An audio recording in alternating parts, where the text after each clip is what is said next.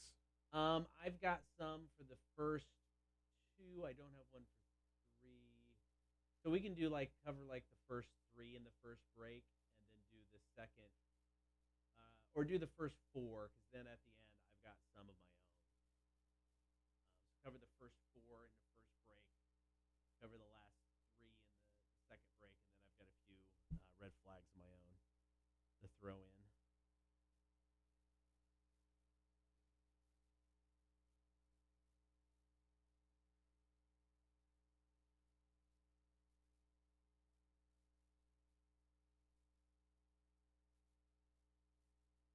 And you said it was off of Wise Brothers? Yeah, it was a Wise Brothers. You should have the link in there. Mm-hmm.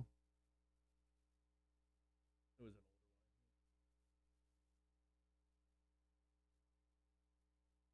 one. All right, we got about 7 minutes. Come back.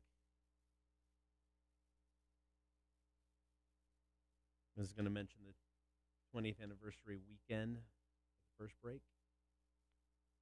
Top every hour songs from 2001 this weekend. Each weekend will be a different year.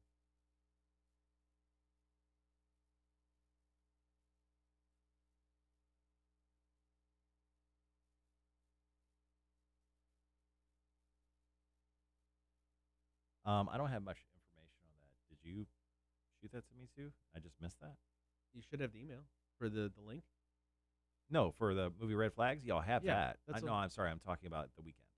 Oh, I haven't sent it yet. I'm Okay. gonna do that today. I'm sending out stuff to everybody today. I was waiting to get the winner.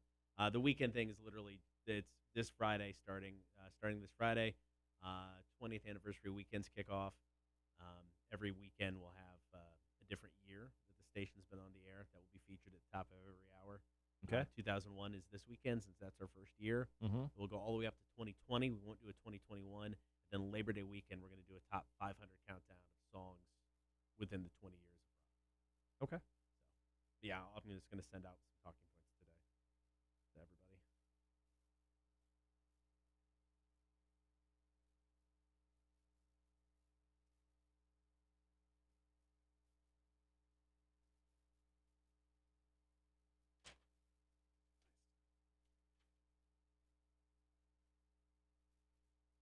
All right. That's good. Right there.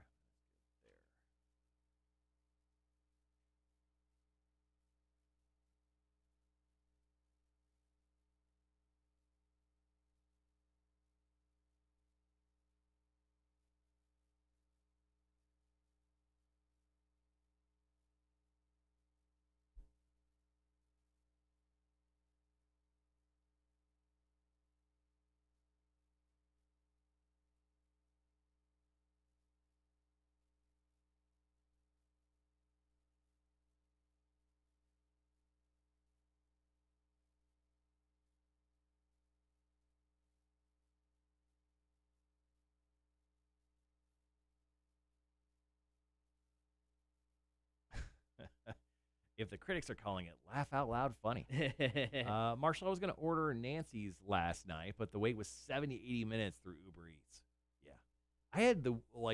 I've had the worst run of Uber Eats experiences here in Savannah. The latest one was there is a place called Tres Amigos Latin Grocery. Right. And they do, they're up on Largo or somewhere up there. I ordered just a couple burritos because I've never been there before. I've heard nice things about them. Right. And they closed at 10. I put my order in at 8:30. That's plenty of They time. canceled my order. And Are you said, serious? And said they only had tacos. And then before I could even reply to them, they just straight up canceled my order. I'm like, Weird. how do you only have tacos? That's weird. But I've had a couple stretches of just bad Uber Eats, Postmates kind of deliveries where I haven't ordered much. So you probably would have never got that pizza anyway. No one Uber Eats. Yeah. I've only used it once. We used it once in Atlanta for the Super Bowl, right? Mm-hmm. And I've only used it once since then. It was right when we came back from our vacation last year in June when my wife and kids had to go to Illinois because of her aunt passing away. When I came home, I just didn't want to go anywhere. I didn't want to do anything, so I ordered Burger King. I ordered a Whopper. Good old Whopper. And it was ice cold as soon as I got it. Oh. When I got it. So it wasn't good. Philadelphia was pretty bad, too. DoorDash was bad, too. Ordered chicken, and the girl tried to give us ice cream. What? I don't know. I mean, she could have brought something worse. That's true. Ice cream's not too bad. Oh, my phone exploded. Here we go. All right, we got about 3 minutes. E3 this year, the Electronic Entertainment Expo, is going to be taking place June 15th 12th through the 15th in a free virtual event again this year. Okay. All the major companies will be there except for PlayStation, it looks like. PlayStation's like, we don't need you. We'll do our own thing. Yeah. Even oddly enough, Nintendo is going to show up and Xbox. So.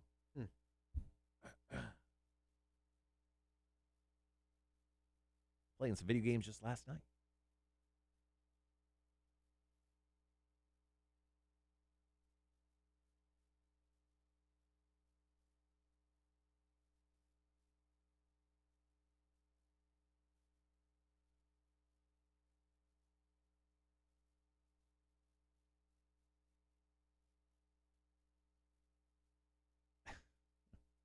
Number 7 on this list is stupid funny too.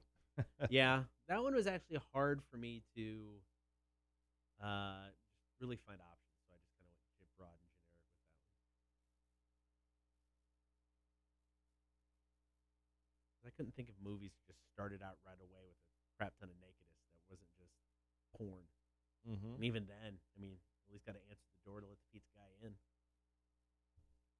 Generally a plumber.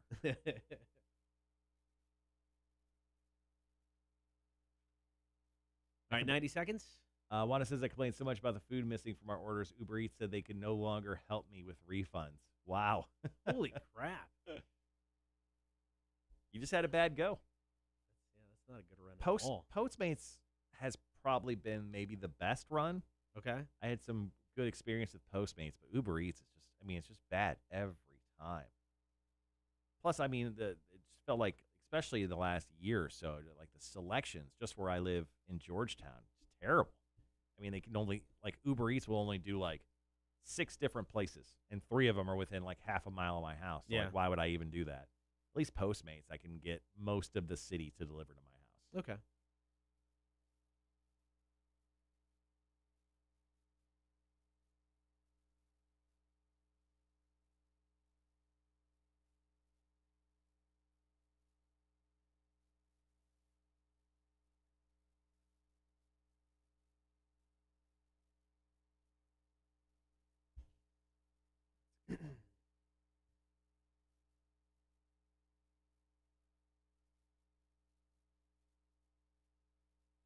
All right, guys, be right back.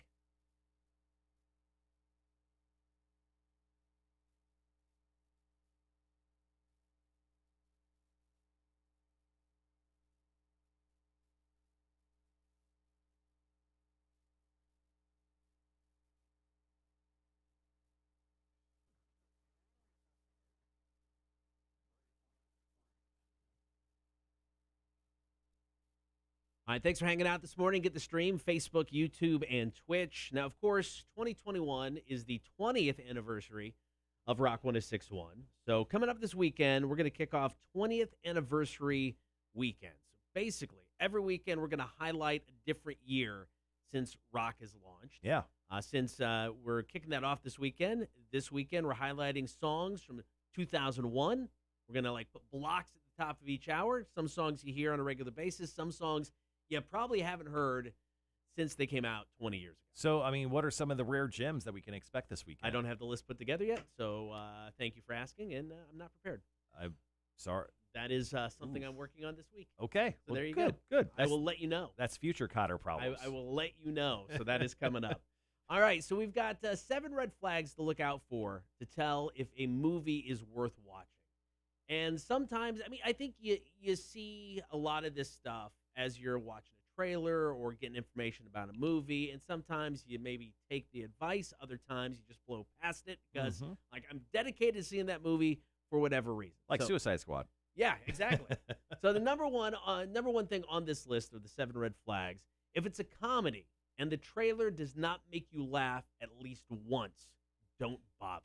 Yeah, I get that. I mean, there's some comedies. I mean, mostly terrible ones. I mean, you kind of got to keep an eye for it. I mean, if you're a movie connoisseur, Yeah. I mean, you probably know what style of comedy you're kind of in, whether it be raunchy or like rom-commy. I mean, you have an idea of probably what you like. So if it's not really tickling you, it's probably a good idea to stay away from it. So a couple examples for me. Now, most of them are a little older, but The Love Guru with Mike Myers. Mm-hmm. That, and I mean, I was a huge Mike, and I still am. I mean, a big Mike Myers fan, and I would basically go see anything he was in. Right. Saw that trailer, and I'm like, I want nothing to do with this movie. That was off the Austin Powers success he was having. Yes. And then he was just getting anything he wanted to do next greenlit, and that seemed like a good idea for him. It wasn't. It was a bad idea. Another one that came to mind, because this was such a huge flop, was The Adventures of Pluto Nash. This was an Eddie Murphy movie Oh, yeah. that I want to say was filmed years ago. I mean, it came out years ago, but it was filmed previous to that, and it was so bad, and there might have been some legal issues. It wasn't released right away. Sure. And then it finally came out, and that trailer was like, this is a hot piece of garbage. It was so bad, I don't even remember it. It was so bad, I don't think many people actually went to see it. Mm-hmm. All right, so number 2 on this list, red flags to look out for to tell you if a movie is worth watching. If you feel the trailer told you the whole story, you're probably right. Yeah, there's been a couple cases of that. Not one I can exactly think off the top of my head, but I mean, there are some, like, actually, most horror film trailers do that. Yeah. They do that way too much, where they give you too much of the plot. Just show me the scary monster and make a lot of loud noises, and that's really all I need. If for some reason horror movie trailers could only be about 60 seconds, which for some reason there's a rule they need to be like 2.5 minutes. Right. Just give me that 60 seconds. It's probably all I need. Now, a couple that came to mind, Shutter Island was one. Martin Scorsese and Mhm. Leonardo DiCaprio. People went nuts after the first trailer came out because it revealed so much. I mean, Yeah. people complained about it, so they kind of dialed it down with future trailers. But if you go back and watch the movie, not the best collaborations between Leo and Marty. Actually, it was the movie overall wasn't bad. Really? Yeah, I mean, I think it's highly rewatchable. I mean, it's on a lot. The book is great. The movie I couldn't get into. Terminator Genesis. Was it Christian Bale? No, this was the one with, I want to say, the chick from Game of Thrones, yeah. Go back and watch this trailer. It's basically a 2.5-minute movie. You get everything. Yeah, I did watch that. I fell asleep. Not good. It's Yeah. so not If good. an action adventure movie is making you fall asleep, yeah, that's a pretty bad sign. Here's an old school one. I've seen this movie, but I went back and was looking for some of this stuff, and the trailer basically gives away the big reveal. Soylent Green. You ever heard of this? Mm-mm. It's a movie from the 70s. Spoiler alert, Soylent Green is people. So it's basically a food supply. And you find out that when people die, they turn them into Soylent Green. Right. So the trailer hits you over the head with going, people, this person knows the secret, this person knows the secret. Here's another big old group of people. I mean, they basically tell you the secret without telling you the secret. Okay, I'm out. I don't want to see it, and I never have. No, trust me, it's not good. All right, 7 red flags to tell if a movie is worth watching. Number 3, if the good reviews all come from 1 or 2 critics, it's probably a flop. Okay. I couldn't find examples for this one, but I get it. But once again, I don't know if I'm looking into it that much. Yeah, I mean, I don't really take critics, honestly, their opinions too harsh when it comes to a movie that I'm actually interested in seeing. Once again, I went and saw The Suicide Squad and paid money for it. Number 4 on the list. If the first few minutes, and I think this is any time throughout the movie, even more so than just the first few minutes, includes a casual conversation where they over-explain the backstory or setup, then the script might not be that solid. Right. So just basically a lot of exposition. Yeah, I mean, if they're not switching in between scenes, if they're long Quentin Tarantino scenes and it's not written by Quentin Tarantino, you probably got an issue. Any Robert Langdon movie, which is the Dan Brown books, Yeah. that Tom Hanks stars as Robert Langdon, Mm-hmm. too much exposition because they got so much effing stuff to explain for you to follow along. That is without a doubt. Yeah, that's All right, I've never seen them. we've got 3 more things to add to this list. 7 movie red flags to look out for if a movie is worth watching. Plus, I got a few of my own I want to throw in there, so we'll get to them after this. Foo Fighters, Waiting on a War, Kotter and Marshall Show, Rock 106.1. Sorry, I thought our stream dipped out there. That's but okay. It's just running low.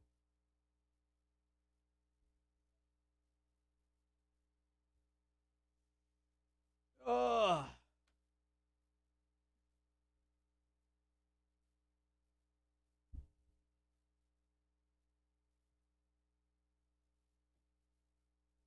All right.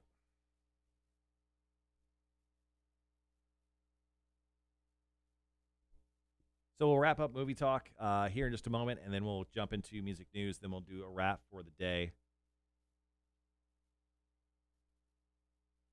Congrats to our NCAA winner, Tim French, for scoring that Xbox Series X bundle. Yeah, we man. announced our next big promotion this coming Friday, where you can win a lifetime membership to a spot that I'm not saying yet. We'll tell you on Friday. Yeah. That's cool, man. I would want this. I do want this. So, thing I just read here, I never knew about this. So, if directors had a project they wanted to disown, they would actually put the director name under Alan Smithy. Yeah. I want to say the guy for, at one point in time, Showgirls did that. I think it was an Alan Smithy film, and I think there's a comedy, or it might even be a documentary called an Alan Smithy film. Because according to the Directors Guild Association, you have to have the directors, you have to include a director's name. It's like, so George Lucas dropped out of the Directors Guild because with Star Wars, typically Directors Guild has requirements where you have to see the director's name like before anything, and Lucas wanted to start it with like the scroll and all that. So he's like, all right, I'm out. He quit the Directors Guild because of it. Stupid. Weird.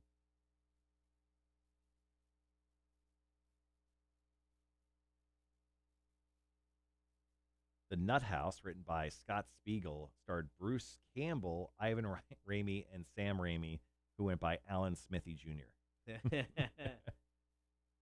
Michael Mann's Heat, as edited for television, directed by Michael Mann. What the hell is that? Heat is that Robert De Niro. Yeah. It's a great movie. So I guess he didn't like the TV edit. Rudy is edited for television, directed by David. Oh, okay.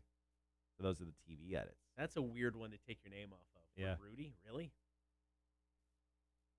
Dune, only for the version as extended edited for broadcast television, directed by David Lynch. In addition to the Smithy directing credit for the broadcast TV version, Lynch's screenwriting credit goes to Judas Booth, a reference to Judas Iscariot and John Wilkes Booth. Wanda, y'all have a good day. Tony's being PETA. Okay. See you, Wanda. All right, we got about a minute left. We'll finish up this list of the movie Red Flags, and we'll finish up the show with Marshall's Music News.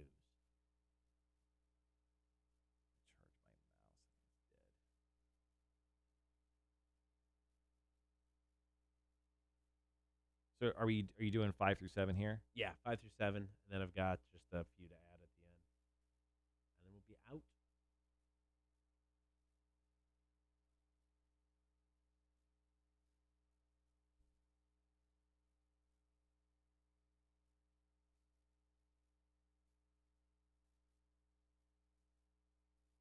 All right, guys, be right back.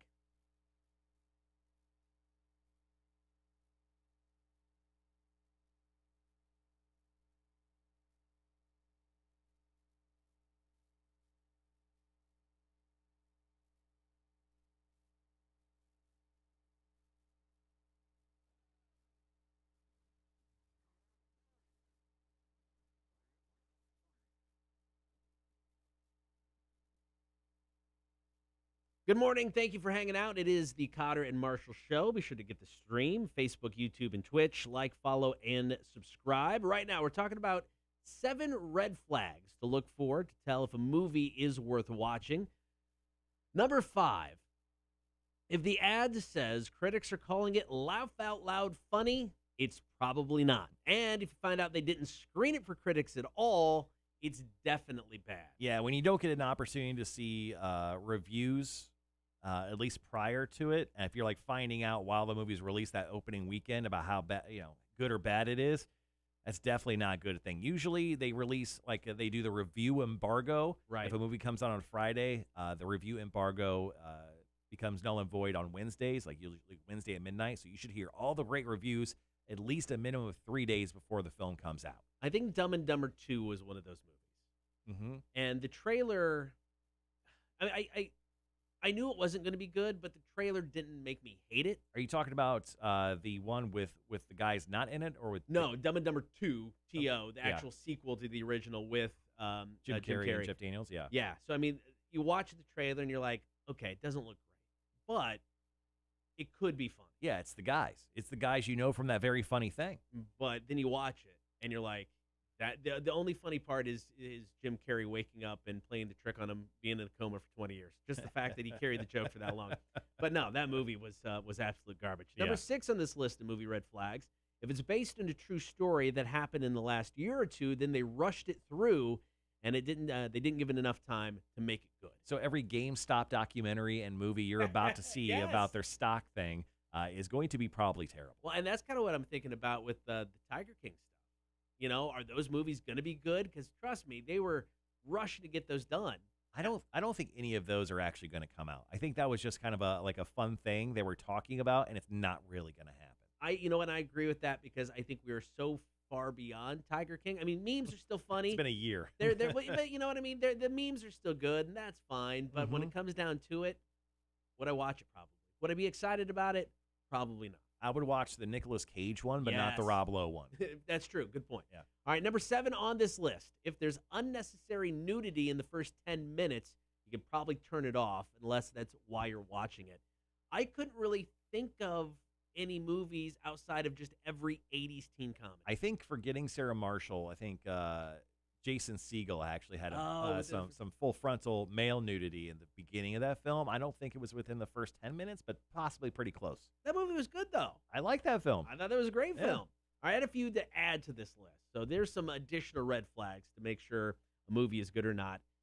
And I hate to say it, but anything with Mike Myers after 1998. You really hate Mike Myers. That's- You but brought I- him up a couple times I now. don't, though. I mean, that's the bad part. I mean, Wayne's World, the first one, great movie. I love the Austin Power movies. He was one of my favorite characters on Saturday Night Live. He just hasn't done anything of value since probably Austin Powers 2. And we know your hatred of the Love Guru. And he essentially stopped acting because he heard of your really harsh assessments of his acting. That's why he's quit, and he just lives in New York with his children now. Everybody else, you're welcome. Also on this list for me, most horror movie remakes.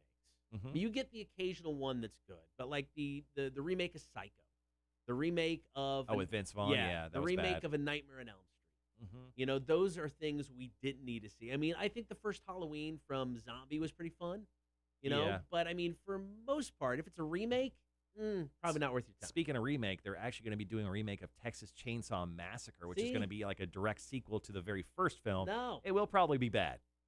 I don't need that. All right. Also, movies that are more visual effects than story. Avatar. Star Wars 1, 2, and 3. Okay, that's fair. I was Yeah. going to say, where are you going with that? Well, I'll give you that 1, 2, and 3. Cats. I mean, that is all. That is all visual. They took their visual effects. buttholes away. They took their buttholes away. And finally, unnecessary sequels. You know, I think you can have a great sequel. Back to the Future 2, 3, awesome movies. Sure. What about like Anchorman 2? Didn't need it. It's yeah. not funny. It didn't extend their legacy. No. I think it hurt it more than it helped it. Pirates of the Caribbean 3, 4, and 5.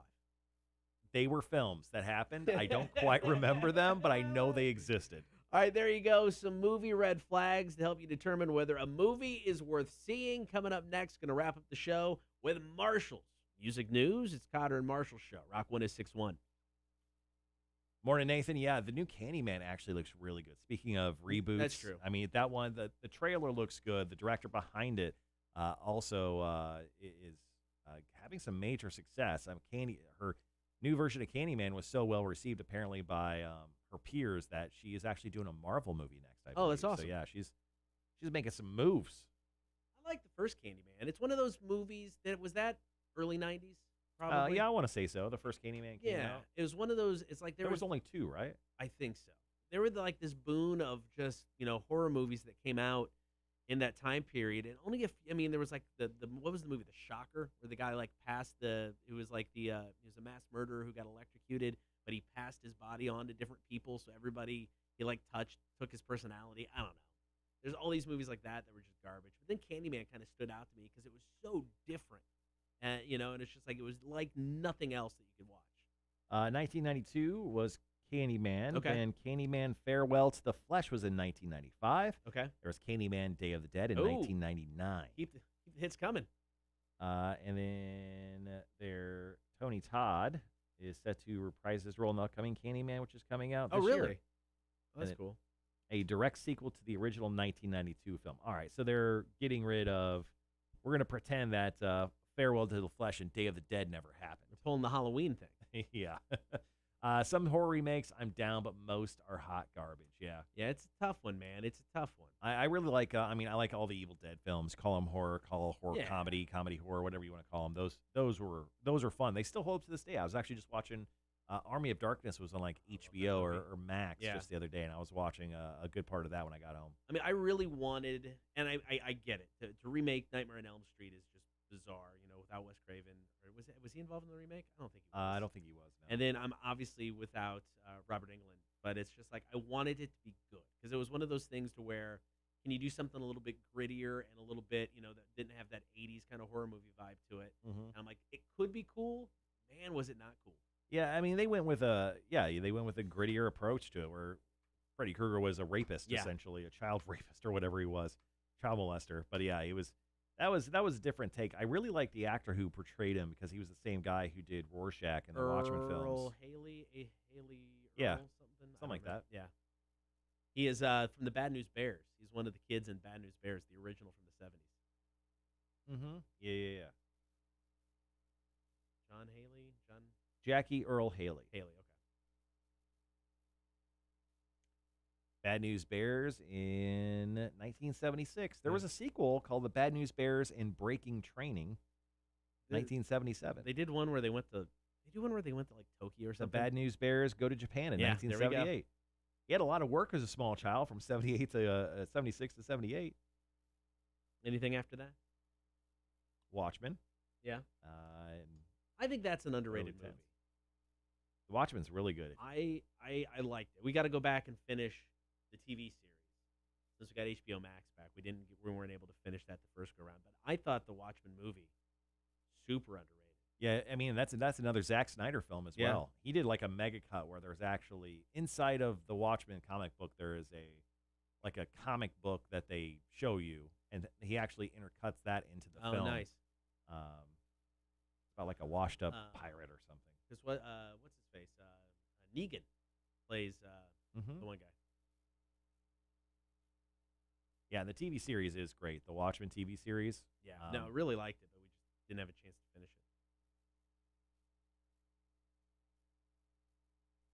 And I'm really happy they left the TV series kind of where they did. They've agreed to not go back and just do season after season. Yeah. Just with the one season, and where they ended, it was perfect. Really? So, Okay. Yeah, that's when that sweet Comcast endorsement went away. Didn't have a chance to finish it. Oh yeah, really? Yep. That was a while ago. Yeah. Excuse me. So now that we got HBO Max again, that's something I like to go back and finish. How long of a clip is that song that you have? 26 seconds. Okay. This is basically just the hook, if you can call it the hook. Mm-hmm.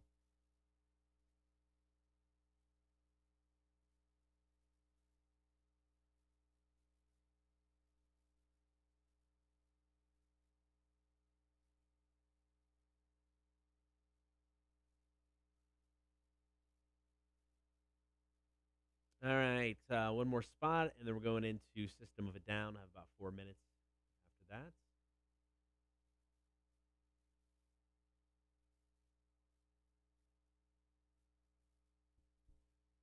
Yeah, I mean, I think more of the Watchmen TV series would.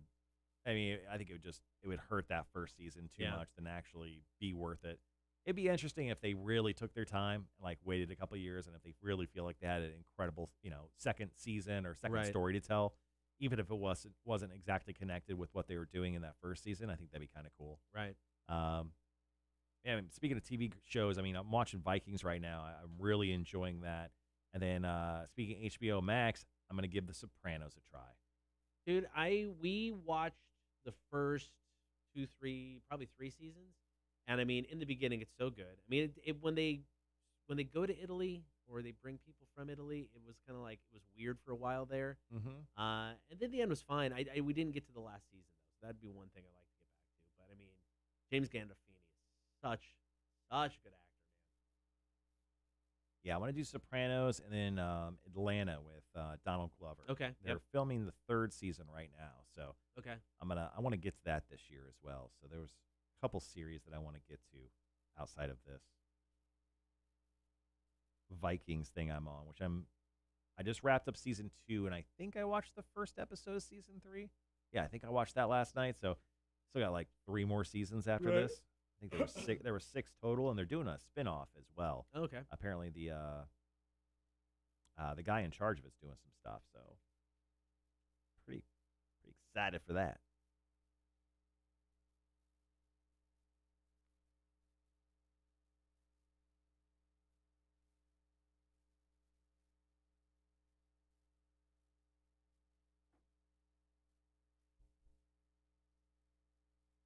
I feel like Sopranos need an episode guide to only watch the good ones. It gets pretty slow at times. I think that's fair, yeah. What were how long were the seasons? Were they like 10 episodes? I don't remember. I don't think it was overly long.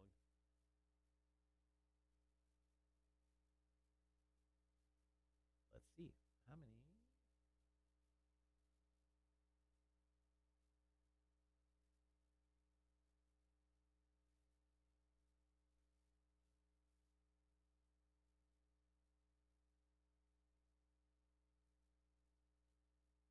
There were 86 total episodes and 6 seasons that ran over 8 years. I feel like that's actually. Let's get the calculator out.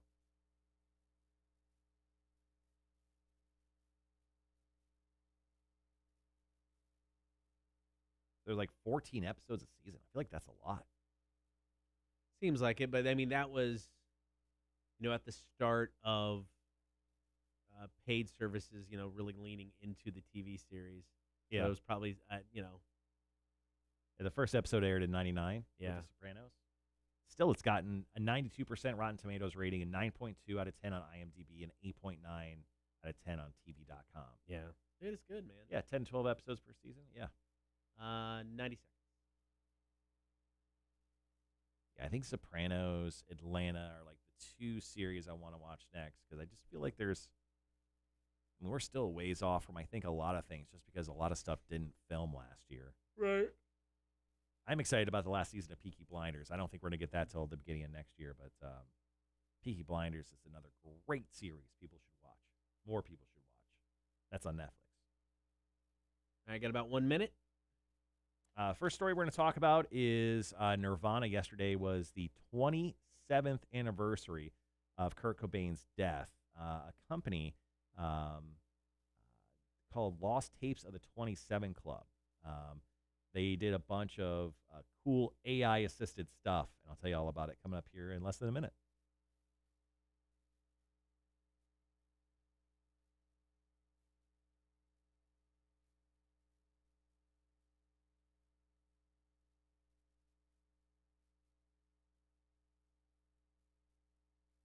All right, guys, be right back.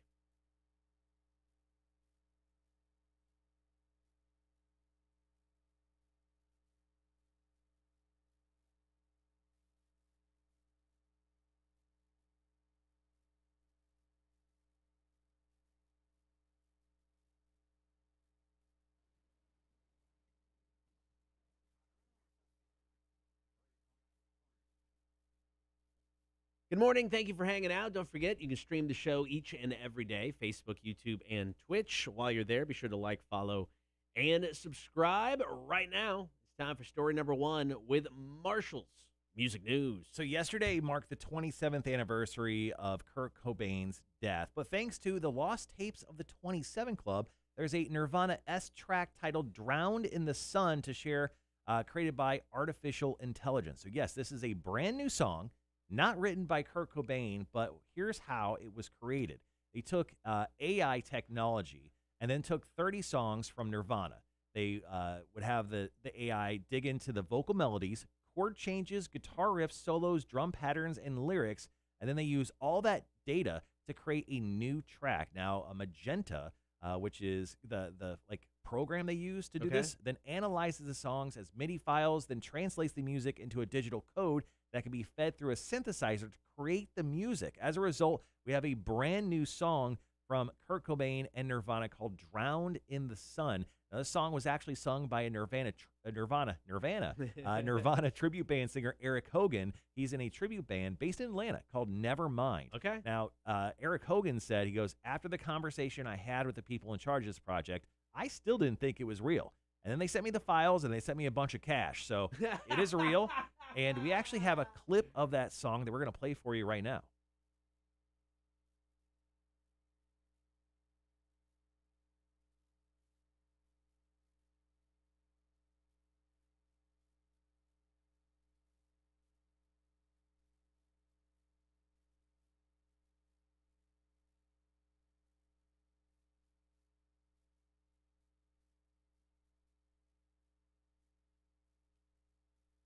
I mean, if that was just a rough demo, I'd be like, that's possibly Nirvana. Yeah, I buy that 100%.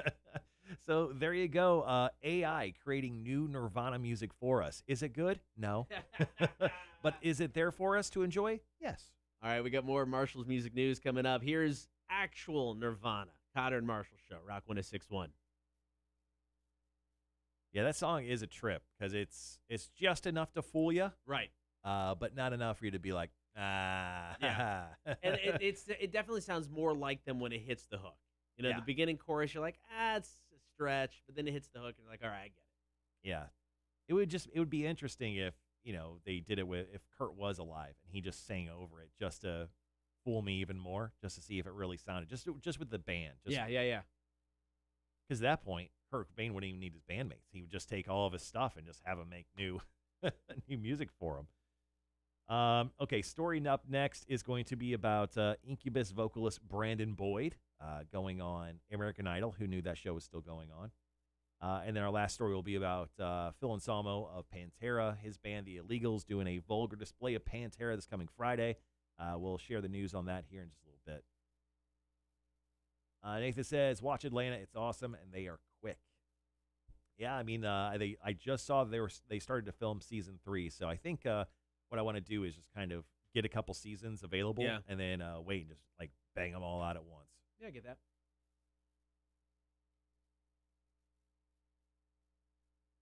The one thing that worries me about The Sopranos, because usually the people who watch The Sopranos also watch The Wire, and I just couldn't get into The Wire. I've never tried that.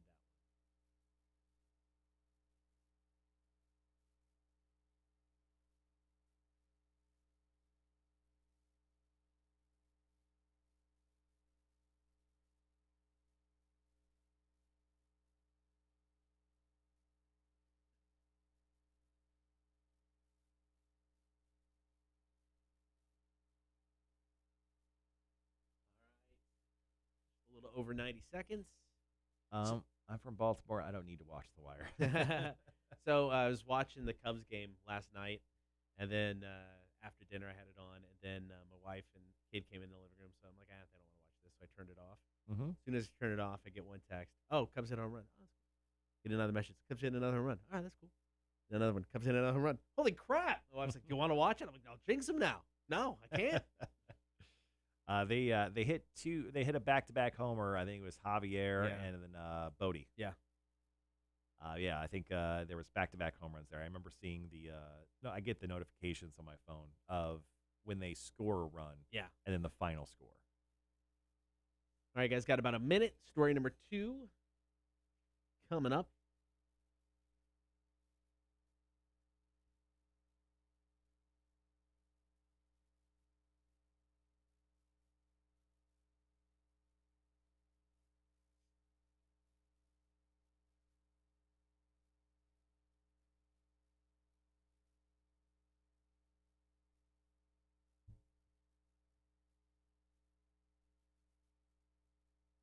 All right, got about 30 seconds. I wonder how well American Idol does in the ratings. I mean, like, that show has to take a lot of money to produce. You'd think. I don't know. With celebrity judges, Lionel Richie, Luke Bryan, Katy Perry. Song rights. You got to pay him enough to. Yeah, I don't know.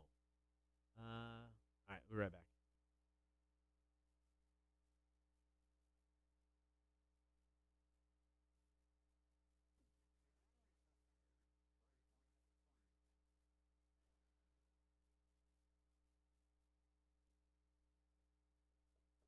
Be sure to check out the show every morning. You can listen your in-home smart speaker. You can download the app for free. You can also get us at rock1061.com.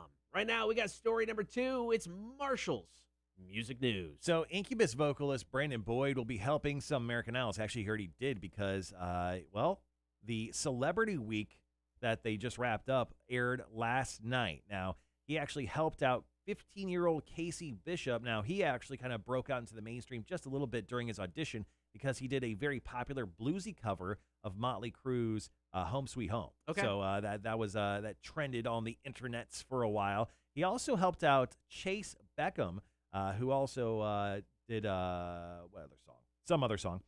It's not right here. Of course, I deleted that part. On their All-Star Duets and Solos broadcast, which aired just last night. Now, Incubus, they've been percolating some new stuff for a while, but there's no new updates on music from them. But I can imagine they're probably raring to get out and go tour because, well, every band is raring to get out and tour. But Brandon Boyd at least is filling some of his time by helping out the Youngins on American Idol. Did you say the Onions? Youngins. Oh, I thought you said the Onions. I'm like, that's bizarre, but okay, why not? You need a coffee. Whatever it takes to get ratings. All right, we got one more story to go, and then we'll wrap up the show. It's Kotter and Marshall, Rock 1061.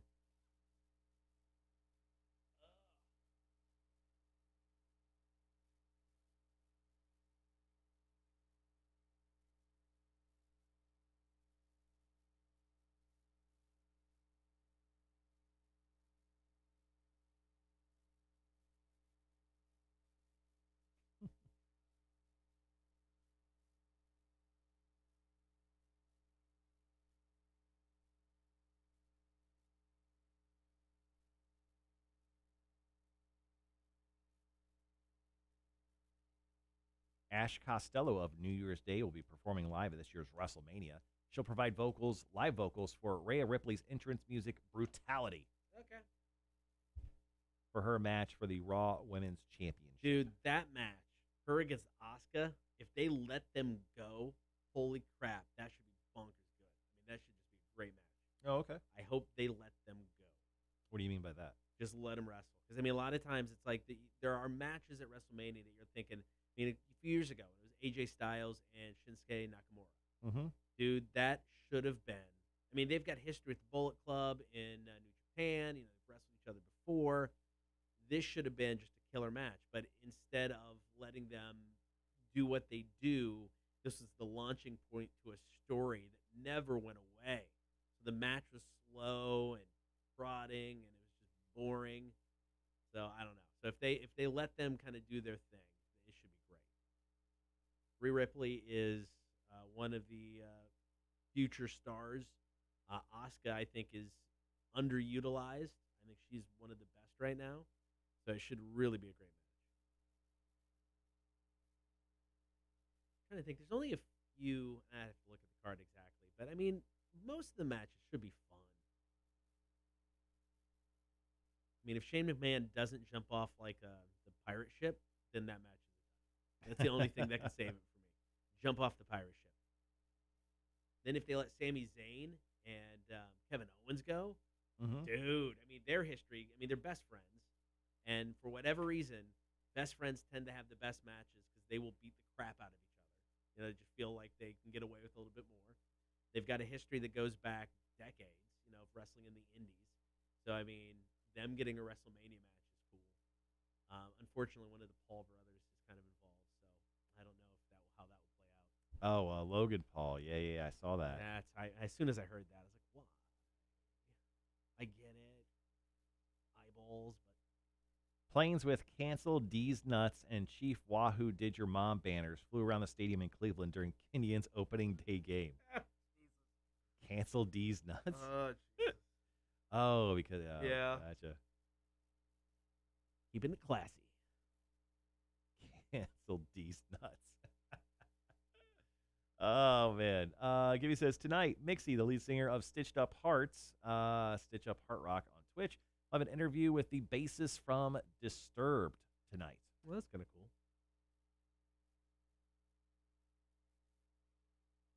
Couldn't get David Draymond. Get the bassist.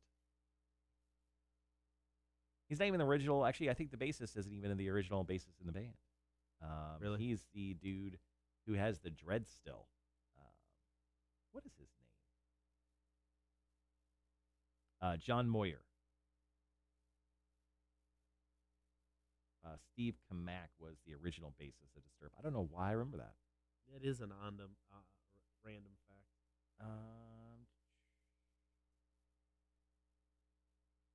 Yeah, he was with Adrenaline Mob.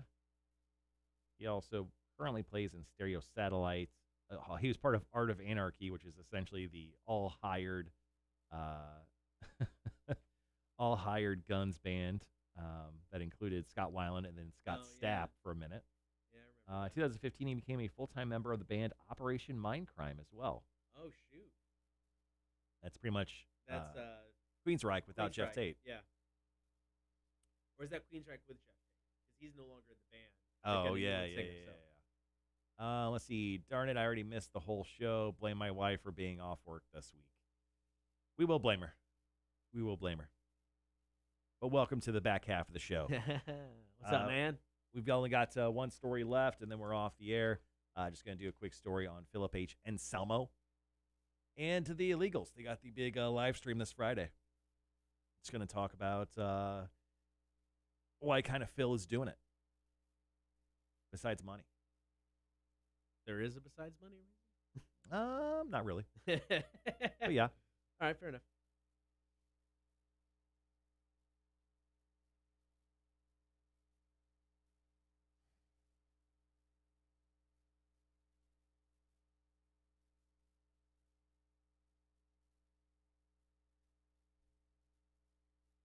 Yeah, they said they would send me the live stream codes. They said 2 to 3 days prior, so I can imagine I'll probably get them at least by hopefully tomorrow. And then I'll be shooting out the codes to everyone, Gibby. Yeah, I don't know what the deal is. They're just, they apparently are taking their time with them. It'll come with instructions to like the website and where everything you may need to do to log in to watch. All right, we've got about 3 minutes.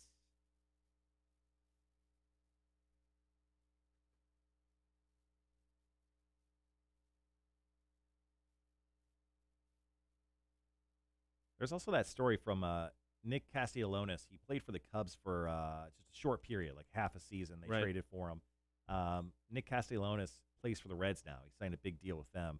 He got suspended for, I think he slid into home base. He was safe. And then when he got up, he flexed. Yeah, flexed on him. He got suspended for 2 games. It's stupid, man. Stupid. Yeah, I think one of the posts I read on that was, so you can cheat and win a World Series and you get nothing, but you flex. So 29-year-old right fielder is hitting .533 this year with 3 dingers, 6 RBIs through 4 games. His hot start was being overshadowed by the skirmish he started over the weekend. Hit his 3rd home run. I hit his home run, did a bat flip, and then kind of flexed. Yeah, and then I didn't see this at all. Who's the catcher? Who are they playing? They're playing the Cardinals? Oh, was that Javier Molina? Whoever it was kind of took offense to how he reacted after the home run, and then another play later he flexed again or something. And oh no, it was the Pirates. Pirates, okay. Whatever. But whatever, the catcher wasn't appreciative of it, and then there was something else where he did the flex thing again.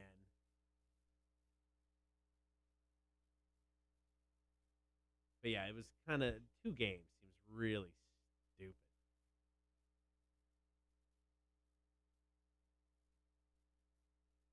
Yeah, whatever you do, don't show passion when you're playing something.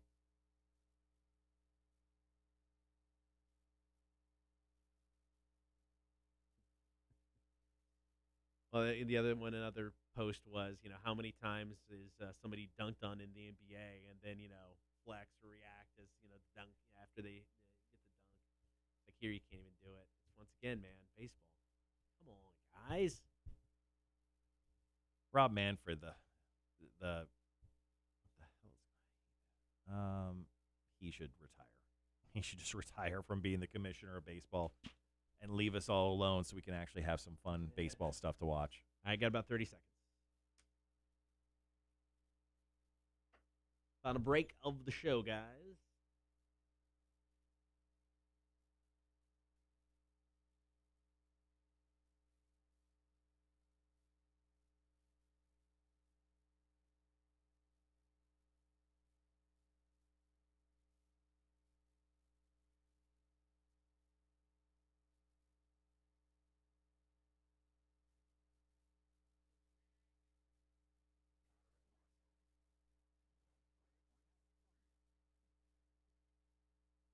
All right, before we wrap up the show today, got one more story. Let's do it. Marshall's Music News. So Philip H. Anselmo and the Illegals are going to return to the stage this week for a special live stream event dubbed A Vulgar Display of Pantera. We've talked about it for a few weeks. We've given away some live stream codes for it. Now, this is going to be a multi-camera shot, fully live performance, once again, taking place this Friday, and they're going to perform select cuts from the 5 classic Pantera albums, Cowboys from Hell, Vulgar Display, Far Beyond, The Great Southern Trendkill, and Reinventing the Steel. Now, that's going to commence at 7 o'clock, and if you want, you could buy your live stream pass at legalslive.com. But speaking on the reason to do it, Phil said things came together and they had to because of the circumstances with Vinny passing away. He goes, I was not going to do anything like this to the level I'm doing it right now. I mean, I always play a couple of Pantera songs here and there, and that's fine. But this is something I really wanted to do to celebrate the band, especially with the Abbott brothers both being passed away. Obviously, Dimebag passed away tragically on stage, and Vinnie Paul, I mean, he had an enlarged heart, severe cardiac arrest while he was sleeping. That's how he passed away. So he wanted to do something to honor them and honor the music they created together. Now, they didn't get along. Vinny and Philip, I mean, they just didn't talk at all for like the last decade because Vinny blamed Phil for his comments in an interview that led to an deranged fan to shoot Dimebag on stage. But here, Phil is doing a live stream, I guess, to really honor their legacy and what they're doing. So I think that is really cool, and that happens once again this Friday. You can buy your live stream pass at illegalslive.com. All right, coming up on the show tomorrow, we've got Are You Smarter Than a Community College Dropout, brought to you by Rotten Little Bastard Distillery. Also, got Chicks on Dudes, so That's Mac's going to join us. Are we going to get her to tell the story about how she was held up by 2 people at gunpoint? Yeah, we found out last week that Mac was held up at gunpoint. We have to hear this story. We'll definitely do that tomorrow. All right, we'll talk to you tomorrow at 6 o'clock. Don't forget to check out the stream tomorrow morning, Facebook, YouTube, and Twitch. All right, Eric Andre, sing us out. Talk to you tomorrow. Kotter and Marshall Show, Rock 106.1. All right, guys, good seeing you on the stream today. We'll see you tomorrow starting at 6 a.m.